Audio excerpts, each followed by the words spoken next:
Quando o edifício que você construiu durante a primeira metade da vida começa a desmoronar, não é um desastre, é o início de uma grande aventura. Esta profunda observação de Carl Jung captura a essência do que acontece durante a chamada crise da meia-idade. Enquanto nossa cultura frequentemente trivializa esse período como uma fase de decisões impulsivas e nostalgias desesperadas, Jung descobriu algo muito mais significativo. A crise da meia-idade é, na verdade, um chamado dos arquétipos profundos da psique, convidando-nos a uma transformação fundamental de quem somos e como vivemos. Você já sentiu aquela inquietação profunda que parece surgir do nada por volta dos 40 ou 50 anos? Aquela sensação desconcertante de que, apesar de ter feito tudo certo, construído uma carreira, formado uma família, acumulado conquistas, algo essencial ainda está faltando. Ou talvez você tenha experimentado um colapso mais dramático. Um relacionamento de longa data que subitamente parece vazio, uma carreira bem-sucedida que perdeu todo o significado, ou uma identidade cuidadosamente construída que já não parece autêntica ou sustentável. Jung descobriu que essas experiências não são falhas ou anomalias, são manifestações de arquétipos poderosos trabalhando nas profundezas da nossa psique, criando as condições necessárias para uma transformação profunda e necessária. Os arquétipos, essas forças primordiais e universais que habitam o inconsciente coletivo da humanidade, não são apenas conceitos abstratos ou curiosidades psicológicas. Na meia-idade, eles se tornam catalisadores vivos de uma revolução interna que pode, se navegada conscientemente, levar a uma segunda metade da vida significativamente mais autêntica, integrada e plena. Na primeira metade da vida, os arquétipos nos guiam principalmente no processo de construção de uma identidade social, persona, estabelecimento no mundo externo, desenvolvimento de habilidades e relacionamentos. Esta fase é necessária e valiosa. Precisamos criar um ego forte e funcional, adaptar-nos às expectativas sociais e encontrar nosso lugar no mundo coletivo. Mas Jung observou que por volta da meia-idade, os arquétipos começam a operar de forma diferente. Eles iniciam um processo não de construção, mas de desconstrução e reconstrução, desmontando aspectos da identidade que já não servem ao nosso desenvolvimento mais profundo e preparando o terreno para uma expressão mais autêntica e completa de quem realmente somos. Esta transição raramente é suave ou confortável. Os arquétipos não trabalham com luvas de pelica. Eles frequentemente se manifestam através de crises, colapsos, sonhos perturbadores, impulsos inesperados, ou um vazio existencial que nenhuma conquista externa parece capaz de preencher. É como se a psique estivesse dizendo: você construiu uma vida baseada em quem pensava que deveria ser. Agora é hora de descobrir quem você realmente é. Muitas pessoas, não compreendendo a natureza arquetípica desta crise, tentam ignorá-la ou superá-la rapidamente. Elas podem mudar de parceiro, de carreira ou de aparência, buscando recapturar a vitalidade da juventude ou preencher o vazio com novas conquistas externas. Mas Jung descobriu que essas soluções superficiais raramente funcionam no longo prazo, porque não abordam a verdadeira natureza da crise, que é fundamentalmente um chamado para a transformação interior e maior consciência. Nos próximos minutos, vou compartilhar com você as descobertas mais profundas de Jung sobre como os principais arquétipos, a sombra, a persona, o ânima, animus e o self, se manifestam especificamente durante a crise da meia-idade. Vou mostrar como cada um desses arquétipos, embora possa inicialmente aparecer como uma força disruptiva ou ameaçadora, na verdade contém a sabedoria e energia necessárias para uma segunda metade da vida significativamente mais rica e autêntica. Vou oferecer práticas específicas para trabalhar conscientemente com esses arquétipos, não para superar a crise da meia-idade o mais rápido possível, mas para habitá-la plenamente como o portal transformador que ela é. Porque aqui está a verdade mais libertadora que Jung descobriu. O que parece ser um colapso na meia-idade é, na verdade, o início de um renascimento. Que os mesmos arquétipos que parecem estar desmantelando sua vida estão, na verdade, guiando-o em direção a uma vida muito mais verdadeira. Vamos começar explorando como o arquétipo da sombra tipicamente se manifesta durante a crise da meia-idade. A sombra, como Jung a definiu, contém todos os aspectos de nós mesmos que reprimimos, negamos ou rejeitamos porque não se encaixam em nossa autoimagem consciente ou nos ideais que internalizamos. Não é inerentemente má ou negativa, simplesmente contém tudo o que não reconhecemos conscientemente como parte de nós mesmos. Na primeira metade da vida, tendemos a construir nossa identidade em torno de qualidades socialmente valorizadas, empurrando para a sombra tudo o que parece contraditório, inaceitável ou potencialmente perigoso. Este processo é natural e até necessário para funcionar socialmente. Mas Jung observou que, por volta da meia-idade, a sombra frequentemente começa a pressionar por reconhecimento e integração de formas que não podem mais ser ignoradas. Esta emergência da sombra na meia-idade pode se manifestar de várias formas. Algumas pessoas experimentam impulsos ou desejos surpreendentes que contradizem completamente sua autoimagem estabelecida. O executivo disciplinado e controlado, que de repente sente um desejo avassalador de abandonar tudo e viver como um artista.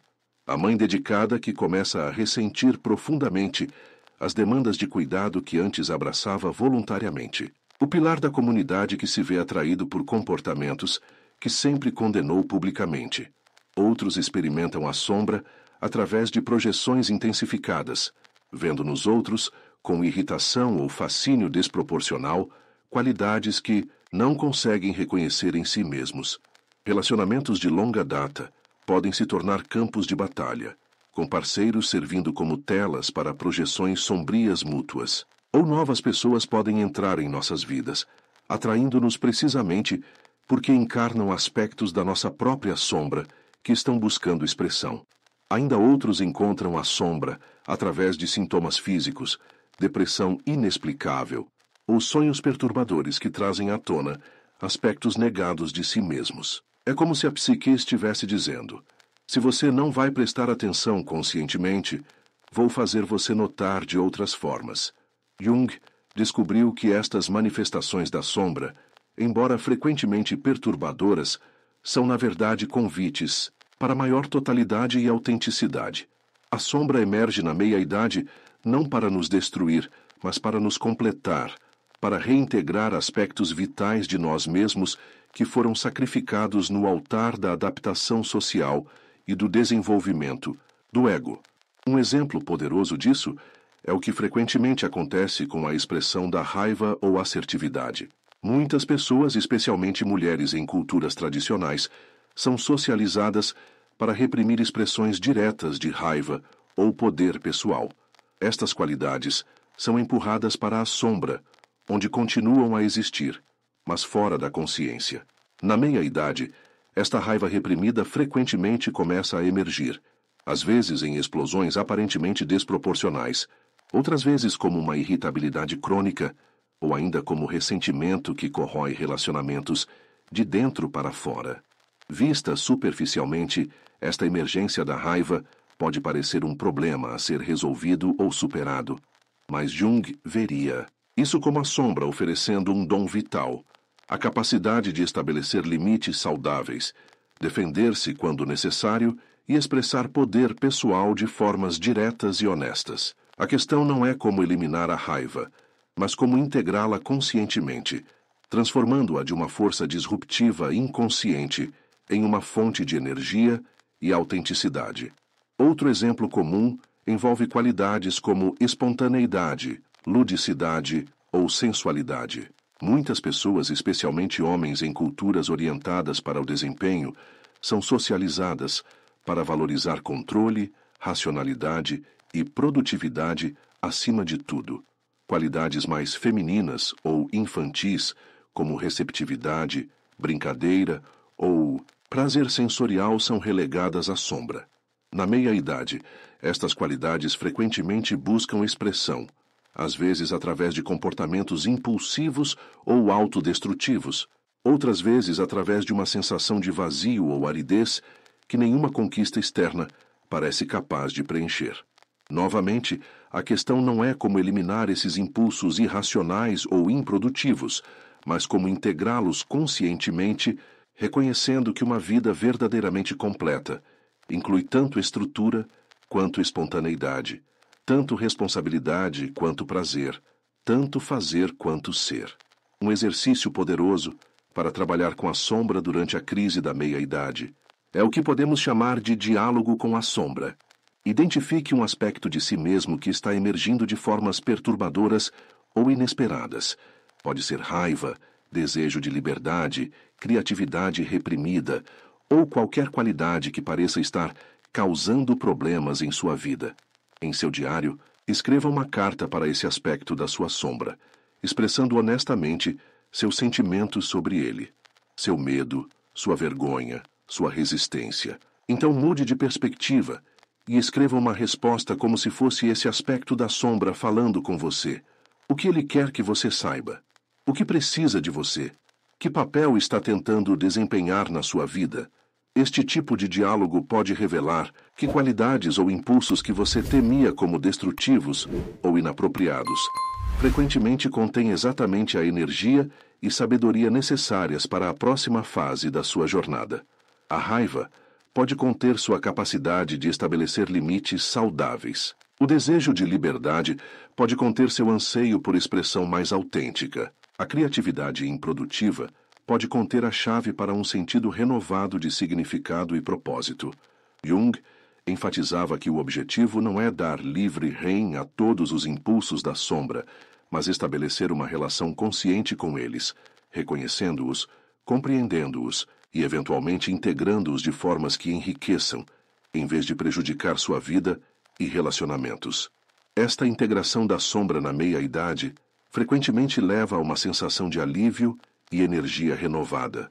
É como se toda a energia psíquica que estava sendo gasta para manter certos aspectos de nós mesmos reprimidos ou negados de repente se tornasse disponível para propósitos criativos e construtivos. Muitas pessoas relatam sentir-se simultaneamente mais calmas e mais vivas, menos defensivas e mais autênticas, menos preocupadas com a aprovação externa e mais guiadas por uma bússola interna.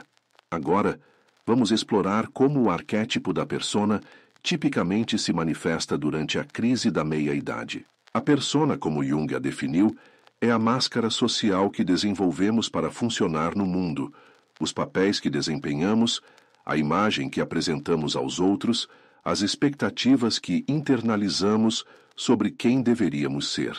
Na primeira metade da vida, investimos enormes quantidades de energia construindo e mantendo essa persona. Aprendemos a ser o filho ou filha perfeito, o estudante exemplar, o profissional competente, o parceiro ideal, o pai ou mãe dedicado. Esta persona nos serve bem em muitos aspectos. Nos ajuda a navegar o mundo social, a construir carreiras, a formar relacionamentos. Mas Jung observou que na meia-idade, muitas pessoas começam a sentir uma tensão crescente entre sua persona estabelecida e aspectos mais profundos do self que foram negligenciados ou reprimidos. A máscara que uma vez parecia natural começa a parecer constritiva ou falsa. Os papéis que uma vez davam significado e direção começam a parecer limitantes ou vazios. Esta crise da persona pode se manifestar como um sentimento crescente de inautenticidade, a sensação de estar vivendo uma vida que não é verdadeiramente sua, de estar interpretando um papel em vez de ser quem realmente é. Muitas pessoas relatam olhar no espelho e mal reconhecer a pessoa que veem, ou sentir que estão vivendo de acordo com um roteiro que não escreveram. Para alguns, esta crise se manifesta através do que Jung chamava de inflação da persona, uma identificação excessiva com papéis sociais ou conquistas externas que tenta compensar o vazio interior.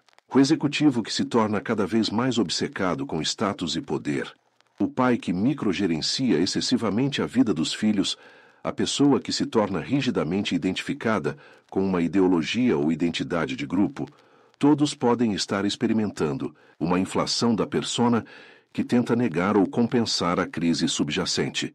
Para outros, a crise se manifesta através do colapso súbito da persona, uma incapacidade de continuar desempenhando papéis que antes pareciam naturais ou necessários. A pessoa que de repente não consegue mais ir trabalhar.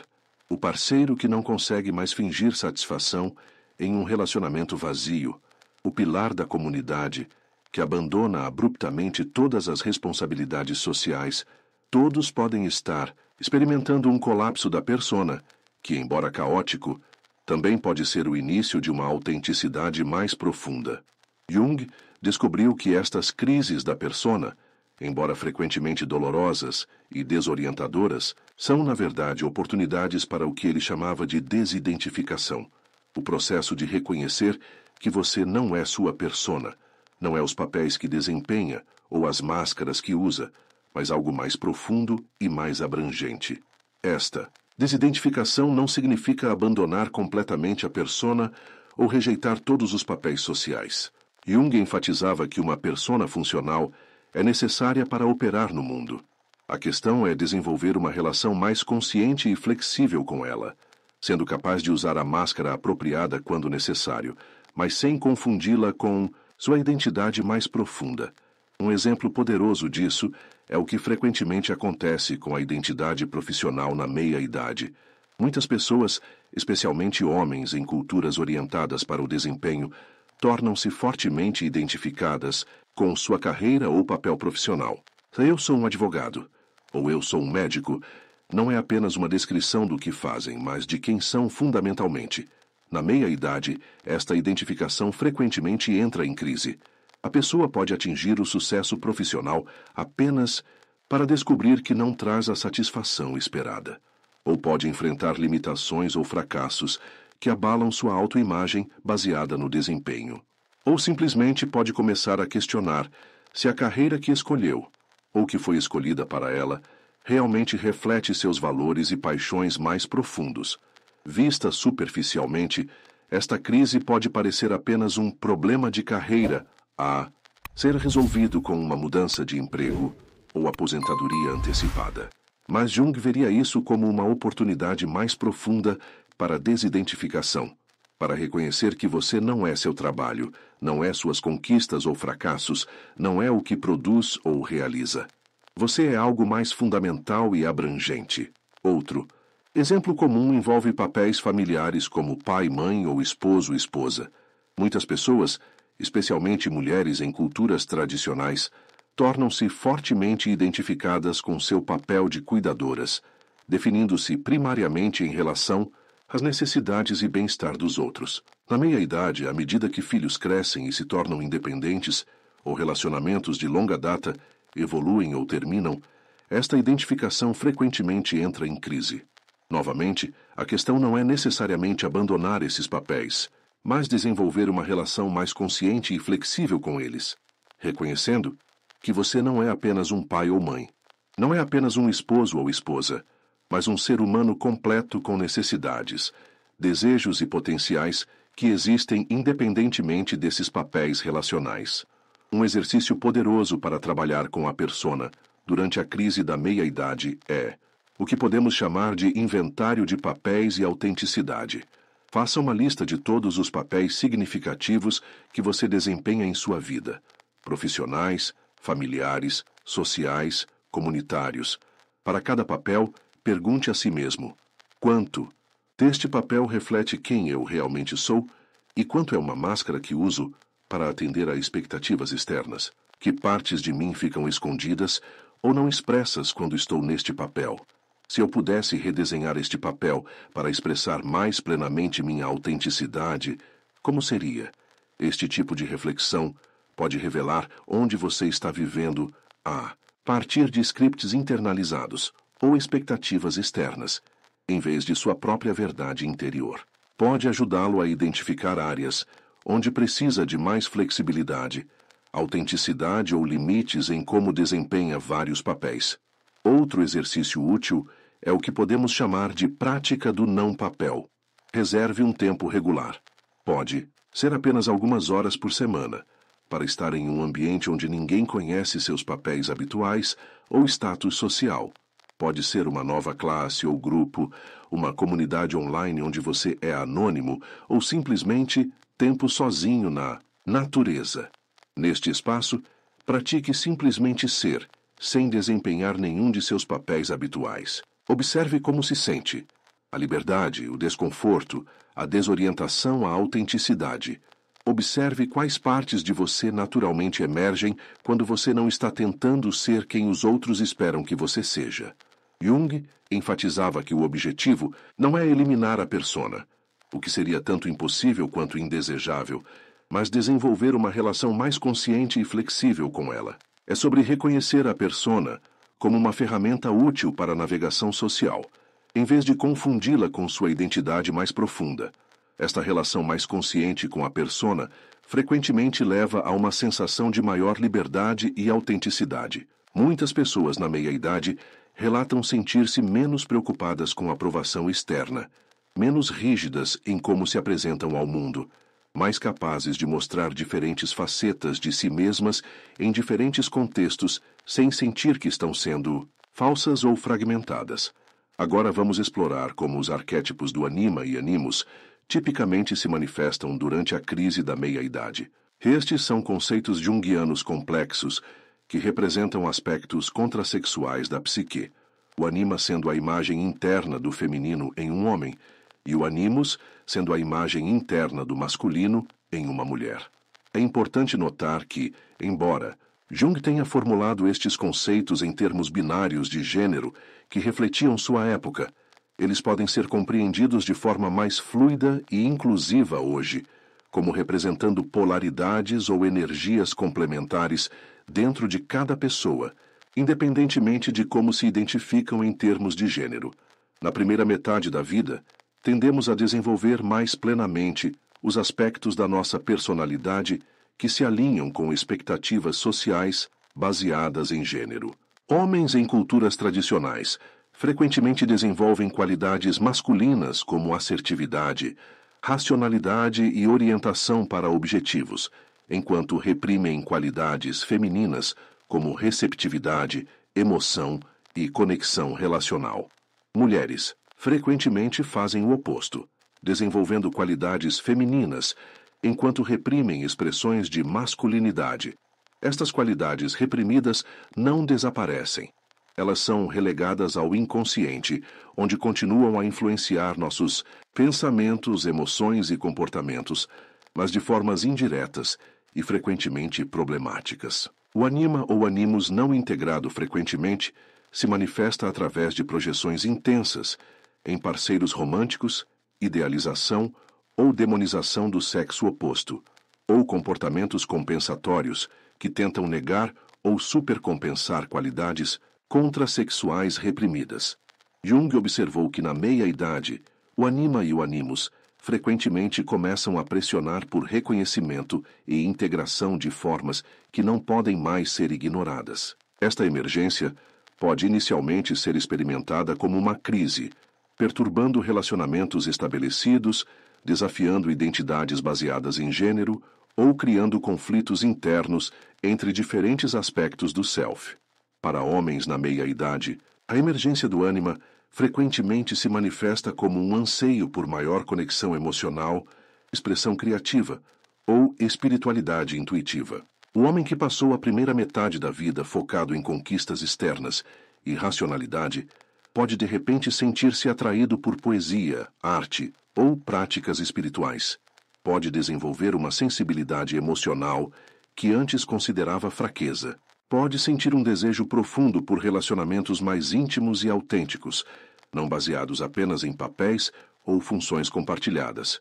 Se esta emergência do ânima não for reconhecida conscientemente, pode se manifestar de formas problemáticas, talvez através de uma crise do guerreiro, onde o homem rejeita completamente valores masculinos tradicionais e se torna passivo ou dependente, ou através de projeções intensificadas, onde busca desesperadamente uma mulher externa que encarne seu ânima ideal, frequentemente levando a casos extraconjugais ou fantasias românticas e realistas. Para mulheres na meia-idade, a emergência do ânimos frequentemente se manifesta como um anseio por maior autonomia, expressão intelectual ou impacto no mundo externo. A mulher que passou a primeira metade da vida focada primariamente em relacionamentos e cuidado com outros pode, de repente, sentir um desejo poderoso de educação, carreira ou liderança. Pode desenvolver uma assertividade que antes considerava inadequada. Pode sentir-se atraída por campos intelectuais ou criativos que exigem pensamento independente e expressão pública. Se esta emergência do ânimos não for reconhecida conscientemente, também pode se manifestar de formas problemáticas, talvez através de uma rejeição completa de qualidades relacionais e receptivas, ou através de projeções onde a mulher busca um homem que encarne seu ideal de poder e autonomia, frequentemente levando a decepções quando nenhum parceiro real pode corresponder a esta imagem interna idealizada. Jung descobriu que estas manifestações do anima e ânimos, embora frequentemente perturbadoras para identidades e relacionamentos estabelecidos, são na verdade convites para maior totalidade e integração.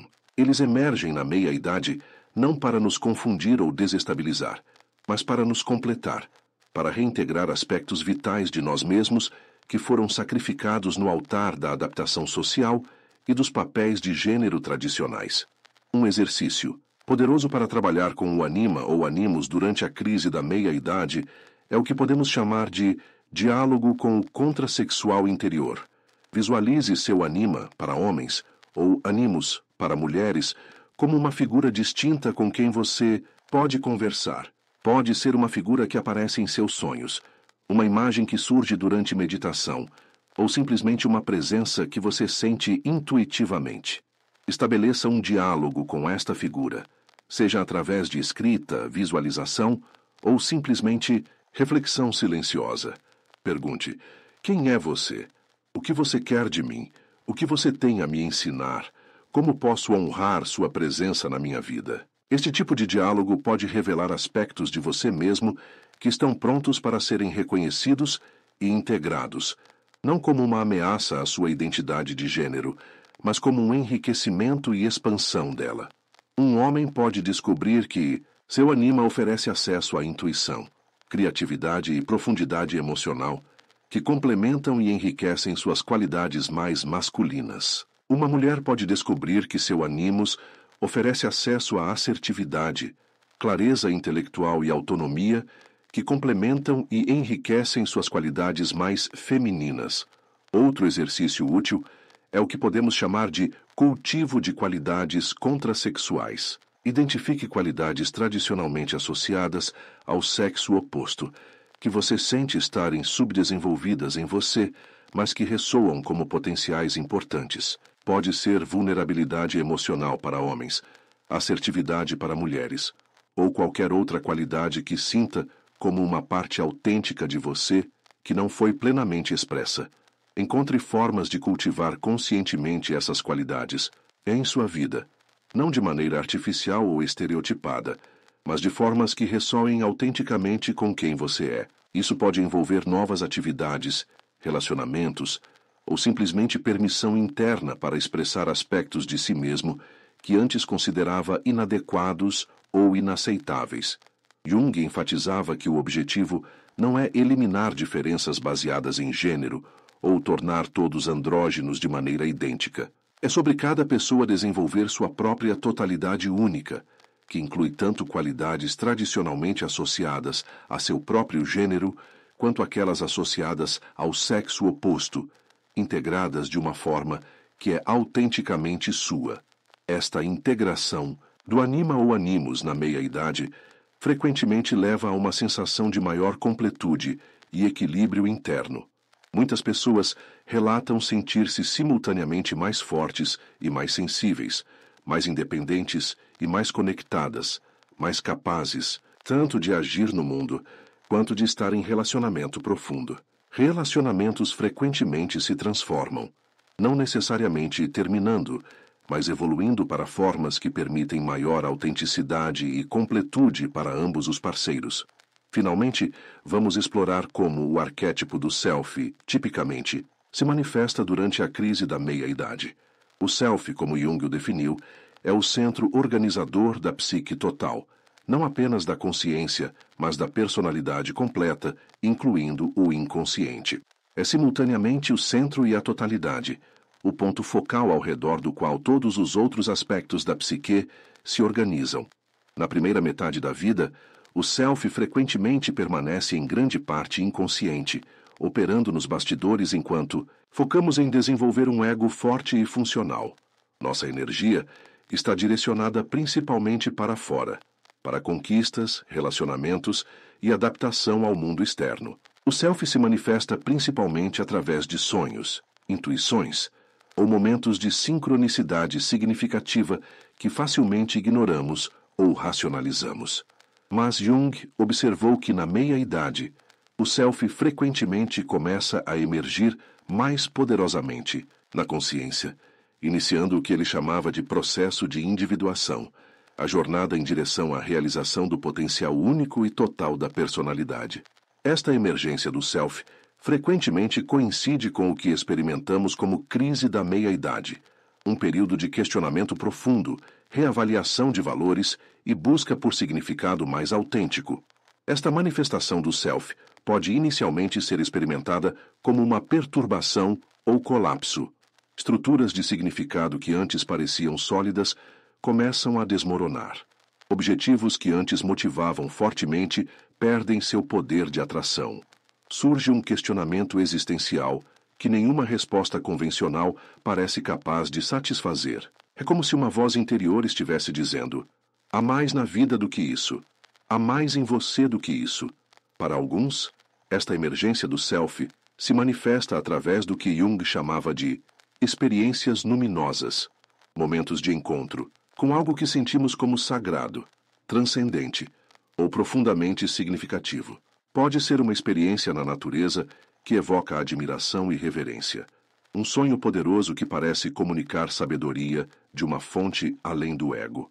Um momento de sincronicidade tão significativo que abala nossa compreensão convencional da realidade. Ou simplesmente uma sensação persistente de ser guiado por uma sabedoria ou propósito maior que transcende objetivos conscientes. Para outros, o self se manifesta através do que podemos chamar de a pergunta do significado, um questionamento profundo sobre o propósito e sentido da vida que não pode mais ser adiado ou ignorado. Conquistas que antes pareciam definir sucesso, riqueza, status, poder, começam a parecer vazias ou insuficientes.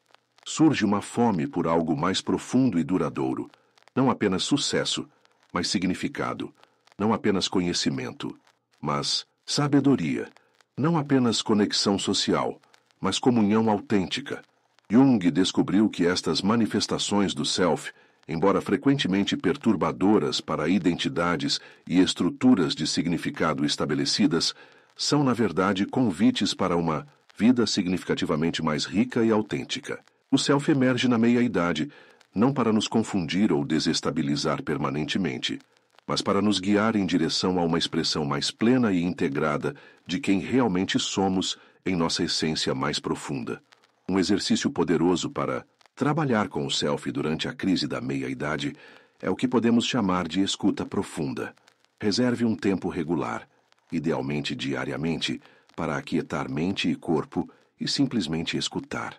Não é sobre buscar respostas específicas ou tentar controlar o processo. É sobre criar espaço para que uma sabedoria mais profunda que o pensamento consciente possa emergir e ser ouvida.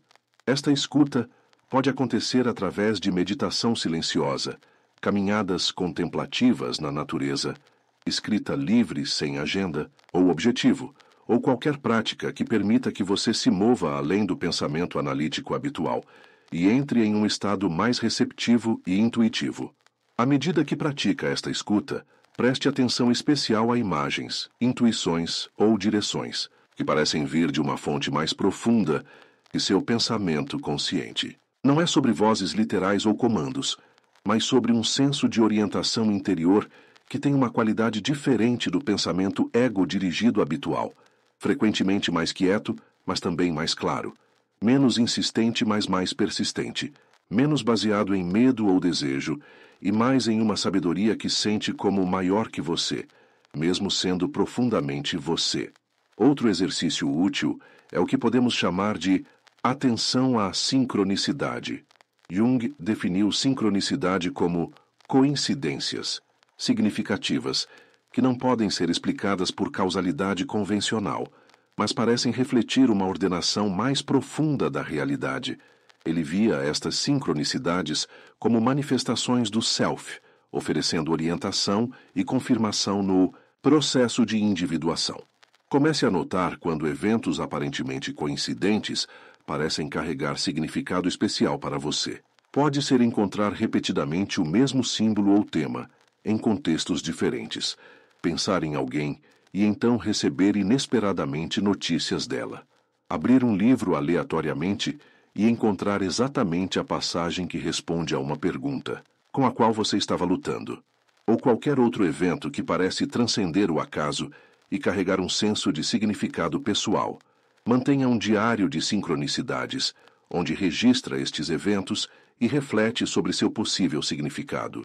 Não é sobre interpretações literais ou supersticiosas, mas sobre estar aberto à possibilidade de que o universo, ou sua própria psique mais profunda, está se comunicando com você através destes eventos aparentemente coincidentes.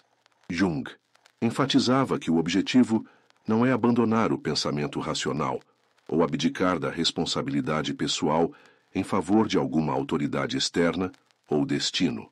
É sobre desenvolver uma relação consciente e dialógica com o self, reconhecendo-o não como algo separado de você, mas como seu centro mais profundo e autêntico, a fonte de sabedoria e orientação que transcende, mas também inclui o ego consciente. Esta relação com o self na meia-idade frequentemente leva a uma sensação de propósito e direção renovados, não baseados primariamente em expectativas sociais ou ambições do ego, mas emergindo de um senso mais profundo de quem você é e o que você está aqui para contribuir. Muitas pessoas relatam sentir-se simultaneamente mais humildes e mais empoderadas, menos controladas pelo ego, mas mais capazes de ação autêntica no mundo, menos certas sobre detalhes específicos, mas mais confiantes no processo geral de suas vidas. Agora que exploramos como cada um dos principais arquétipos tipicamente se manifesta durante a crise da meia-idade, vamos considerar como eles trabalham juntos para criar o que Jung via como uma oportunidade única para transformação e renovação nesta fase da vida. Jung observou que a crise da meia-idade, quando navegada conscientemente, frequentemente segue um padrão arquetípico que se assemelha ao que muitas tradições míticas e religiosas descrevem como morte e renascimento. Não é uma morte literal, é claro, mas a morte de uma identidade ou modo de ser que já não serve ao desenvolvimento mais profundo da pessoa, seguida pelo nascimento de uma identidade mais autêntica e integrada. Este processo arquetípico de morte e renascimento na meia-idade tipicamente envolve várias fases distintas, cada uma caracterizada pela atividade de diferentes arquétipos. A primeira fase frequentemente envolve o que podemos chamar de desintegração, o colapso, ou questionamento de estruturas de identidade, relacionamento e significado que antes pareciam sólidas e confiáveis. Esta fase é frequentemente dominada pela emergência da sombra e pelo questionamento da persona. Aspectos negados de nós mesmos pressionam por reconhecimento, enquanto papéis e máscaras sociais começam a parecer vazios ou constritivos. Esta fase pode ser profundamente desorientadora e até assustadora. Muitas pessoas relatam sentir que estão perdendo a cabeça, ou que sua vida está desmoronando sem razão aparente. Relacionamentos de longa data podem entrar em crise. Carreiras antes satisfatórias podem perder significado. Crenças e valores antes inquestionáveis podem ser subitamente postos em dúvida. Jung via esta desintegração não como um fracasso ou patologia, mas como uma parte necessária do processo de renovação. É como se a psique estivesse dizendo: as estruturas que você construiu na primeira metade da vida serviram a um propósito importante, mas agora estão limitando seu desenvolvimento mais profundo. Elas precisam ser desconstruídas para que algo mais autêntico possa emergir. A segunda fase frequentemente envolve o que podemos chamar de reorientação, um período de exploração, questionamento e busca por novas fontes de significado e identidade. Esta fase é frequentemente dominada pela emergência do anima animus e pelos primeiros sussurros mais claros do self. Aspectos contrassexuais da psique oferecem acesso a qualidades e perspectivas previamente subdesenvolvidas, enquanto o self começa a comunicar um senso de propósito e direção mais profundo, que transcende objetivos conscientes anteriores. Esta fase pode ser caracterizada por uma sensação de estar entre mundos, não mais completamente identificado com quem você era, mas ainda não claro sobre quem está se tornando. Pode envolver exploração de novos interesses, relacionamentos ou caminhos espirituais. Pode incluir períodos de solidão ou introspecção, que permitem escuta mais profunda da sabedoria interior. Jung via esta reorientação como um tempo precioso de gestação psicológica, um tempo entre tempos onde novas possibilidades são exploradas e uma identidade mais autêntica começa a tomar forma, não através de planejamento consciente, mas através de um processo mais orgânico de descoberta e emergência. A terceira fase frequentemente envolve o que podemos chamar de reintegração, o surgimento gradual de uma identidade mais autêntica e integrada que incorpora aspectos previamente negados ou subdesenvolvidos do self. Esta fase é frequentemente dominada pela atividade integradora do self, que funciona como um centro organizador, ao redor do qual todos os outros aspectos da psique, incluindo a sombra, a persona e o anima animus, encontram seu lugar apropriado em uma totalidade mais harmoniosa. Esta fase pode ser caracterizada por uma sensação de maior coerência e propósito. Não a certeza rígida da juventude, mas uma clareza mais profunda, enraizada em autoconhecimento e aceitação. Relacionamentos frequentemente se transformam para refletir maior autenticidade e integração. Trabalho e atividades criativas tornam-se expressões mais diretas de valores e dons essenciais. Emerge uma espiritualidade mais pessoal e experiencial, menos baseada em conformidade externa e mais em conexão direta com o transcendente. Jung via esta reintegração não como um estado final ou perfeito, mas como um equilíbrio dinâmico que continua a evoluir ao longo da segunda metade da vida. É caracterizada não pela ausência de desafios ou conflitos, mas por uma capacidade maior de enfrentá-los com consciência, flexibilidade e sabedoria. Um exercício poderoso para trabalhar com este processo arquetípico de morte e renascimento. Na meia-idade, é o que podemos chamar de ritual de transição. Rituais de passagem existem em culturas ao redor do mundo precisamente porque ajudam a navegar transições arquetípicas, como a que ocorre na meia-idade. Na ausência de rituais culturalmente estabelecidos para esta transição específica, podemos criar nossos próprios. Desenhe um ritual pessoal que honre 3 aspectos da sua transição: despedida do que está terminando, reconhecimento do estado intermediário de não saber e boas-vindas ao que está emergindo. Este ritual pode ser tão simples ou elaborado quanto ressoe com você. Pode envolver elementos como escrever o que você está deixando para trás e então queimar o papel, enterrá-lo ou liberá-lo em água corrente, criar um altar ou espaço que represente o entremundos, onde você pode sentar em contemplação, regular plantar sementes ou árvores como símbolos do novo que está emergindo, criar ou comissionar uma peça de arte que represente sua transição, fazer. Uma peregrinação a um lugar que tenha significado espiritual para você reunir amigos próximos ou mentores para testemunhar e celebrar sua transição. O importante não é a forma específica do ritual, mas sua intenção e significado. É sobre criar um container simbólico que ajude a dar forma e reconhecimento consciente ao processo arquetípico que você está vivendo. Outro exercício útil é o que podemos chamar de narrativa de transformação. Nossa cultura carece de narrativas poderosas para a segunda metade da vida, frequentemente enquadrando a meia-idade como um tempo de declínio ou, na melhor das hipóteses, manutenção do status quo. Criar conscientemente uma narrativa diferente pode ser profundamente empoderador. Escreva sua própria história de transformação na meia-idade, enquadrando-a não como uma crise a ser superada ou um problema a ser resolvido, mas como uma jornada arquetípica de morte e renascimento. Você pode usar estruturas narrativas de tradições míticas ou espirituais que ressoam com você. A jornada do herói, a fênix renascendo das cinzas, a borboleta emergindo do casulo ou qualquer outra metáfora que capture a essência da transformação que você está vivendo. Esta narrativa não é sobre negar dificuldades ou desafios, mas sobre encontrar significado mais profundo neles. É sobre reconhecer que o que pode parecer como colapso ou fracasso de uma perspectiva é, na verdade, parte de um processo maior de renovação e renascimento de outra. Jung enfatizava que navegar conscientemente a crise arquetípica da meia-idade não é fácil. Requer coragem para enfrentar aspectos negados de si mesmo, honestidade para questionar identidades e estruturas de significado estabelecidas, e fé para confiar em um processo de transformação cujo resultado não pode ser completamente previsto ou controlado. Mas ele também descobriu que os benefícios desta jornada são imensos e duradouros.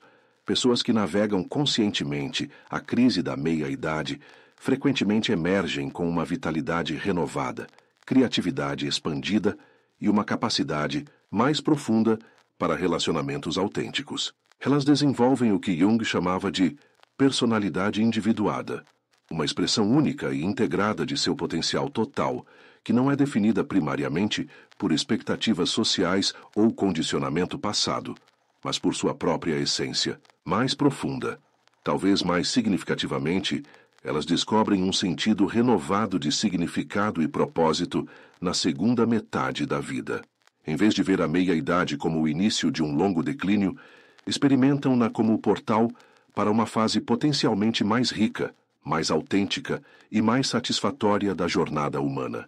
Como Jung eloquentemente expressou, não podemos viver a tarde da vida de acordo com o programa da manhã, pois o que era grande pela manhã será pequeno ao entardecer, e o que pela manhã era verdade, à noite terá se tornado mentira. A crise arquetípica da meia-idade nos convida a descobrir um novo programa para a tarde da vida, não baseado em expectativas externas ou ambições juvenis, mas emergindo da sabedoria única que só pode vir através da jornada de vida vivida, conscientemente. Os arquétipos que inicialmente parecem estar desmantelando sua vida estão, na verdade, guiando-o em direção a uma vida muito mais verdadeira. O que parece ser um colapso é, na verdade, o início de um renascimento. E a crise da meia-idade, vista através desta lente arquetípica, revela-se não como um problema a ser resolvido ou superado, mas como um portal sagrado para a segunda metade da vida. Um tempo que pode ser não de declínio, mas de florescimento. Não de resignação, mas de renovação. Não de diminuição, mas de aprofundamento em tudo o que significa ser plenamente humano.